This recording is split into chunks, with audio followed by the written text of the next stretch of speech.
So this is the part 2 of chapter 12, lesson 1. We're still talking about Rome going to a empire from a republic, and it matters because this influences later civilizations, even us. And so that's what we're doing for this last section, or last section, part 2. Talk to y'all in class. Okay, so after Caesar is assassinated, and I have some little cute things here that we can show in class later. Oh, dang it, I lost Caesar. Where did he go? I found him. Here's Caesar. All right, so here's Caesar, and after he's assassinated, two great leaders come forward, and they try to take care of Rome. And so we're going to have another group of men who are going to be elected consuls and who are going to try to help Rome out, and they're going to try to lead together. One of them is Caesar's former assistant, Mark Antony, which I have him right here. And another one is Caesar's adopted son, Octavian, who later takes the name Augustus. Now, these two guys are going to try to work it out where they can bring Rome back to its glory and take care of some of these civil wars that are happening. And so they're working on that. But it won't stay that way because we are definitely moving from a republic to an empire. Caesar tried to make himself dictator, but he wasn't able to do that and didn't last very long. And so one of these guys is going to continue on that same line of thought and moving into an empire. So let's see what happens with that story.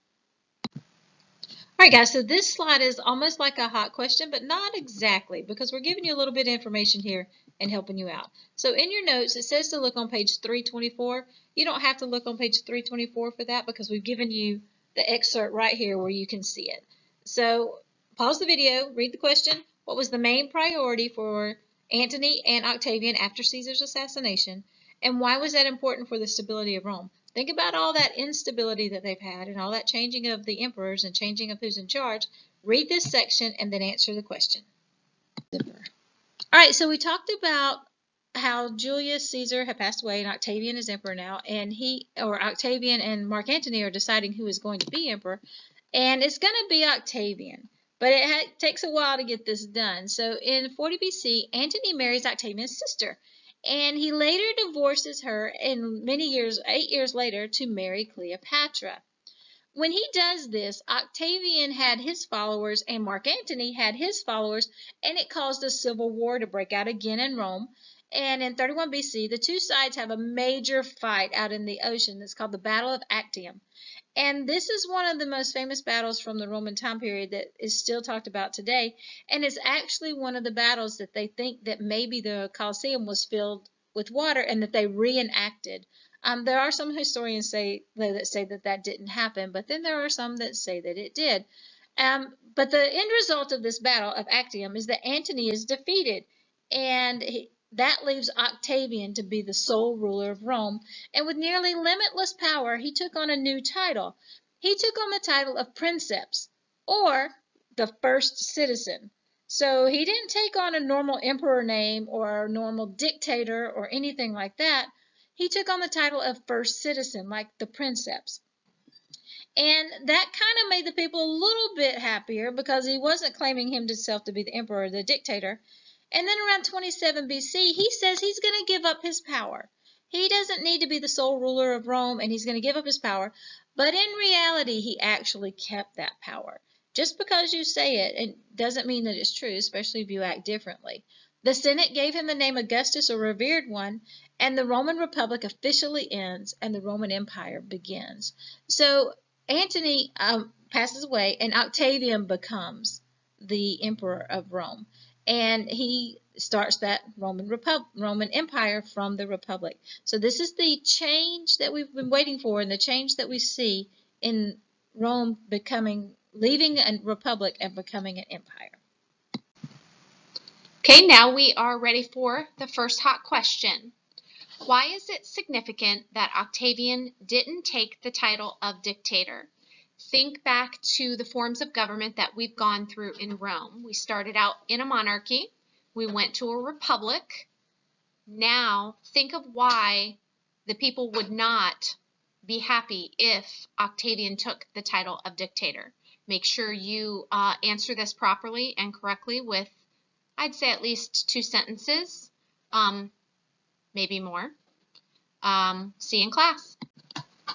Okay, so if you're looking at your video notes right now, you will see the map on page 12, the Roman Empire grew to control the entire Mediterranean world. Your packet does not say that you need to color code this, but we're letting you know it needs to be color coded. So pause the video and grab 4 different colors. Doesn't matter what those colors are, just grab 4 different colors to represent each area of the expansion in Rome. Your map does not have the key, so I'm going to circle it right here. See, right in here is the map key. So we're looking to color 4 different areas. If it is a smaller area, then it's from the earlier years in Rome before the expansion happened. So right here we have Rome's beginnings, 500 BC to 284 BC. Then another color would be the expansion of the Roman Republic. Another color will be the final years of the Roman Republic. And the 4th color will be the Roman Empire. Make it pretty. Bye. All right, so we've talked about Octavian coming to power, and when Octavian comes into power, we're going to have a long period of peace. And Octavian is also Augustus. So they kind of have the same name. Caesar Augustus and Octavian are the same person. And it gets a little confusing sometimes. But what we want to talk about that he brought in was a Pax Romana, an area, a time of good peace in Rome, and there's going to be trade, and they use currency to pay for their goods. Look, guys, let's see right here. So here is an example of a coin, and I have these in my room, and you guys can come see them. I have like several. I don't know how do I do this. There's some coins. That's really hard to see. Oh, I bet I can do it this way. There. So I've got these coins that you guys can come see and check them out, and over in my class, and I'll send them over to the other teachers too, so you can see them. Some examples of what their coinage looked like, their currency. And so they used currency or money that was made of silver and gold. And this way the Romans could trade with people no matter what they had, because everybody wants gold and silver. That's all acceptable.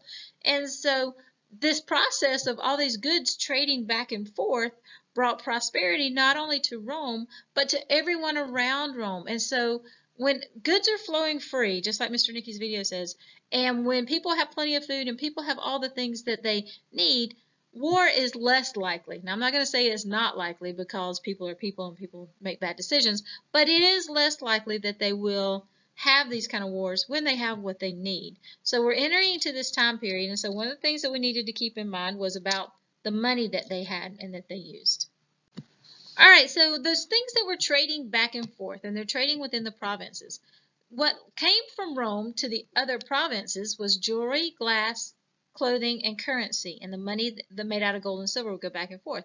But Rome needed things too, and so to have a good trade network, you have to send out exports, and then you have to bring in imports. So Rome's provinces had to send something back that was valuable to Rome. What they sent back was metals, cloth, food, spices, and silk. Now, we have noticed on the Silk Road before, and the spices coming from the Silk Road. So the trade that's happening within Rome's provinces is all across the Mediterranean, and people bring back things that are needed within the city of Rome. And this free trade going back and forth is another example of how there was peace in Rome and trading was free. And so it really had a good impact on the Roman economy and how Rome was able to continue to grow, because people wanted to be a part of Rome since they were doing so well. Now it's our second hot question. What was the Pax Romana, and how did quality of life improve for people in Rome and its provinces during this time? So this is a two-part question, so we should be able to see more than a one-sentence answer. A Pax Romana was a time period of peace in Rome. The economy was strong, trade was growing, people were happy, government was stable. So how did this quality of life improve for the people in Rome and its provinces during this time?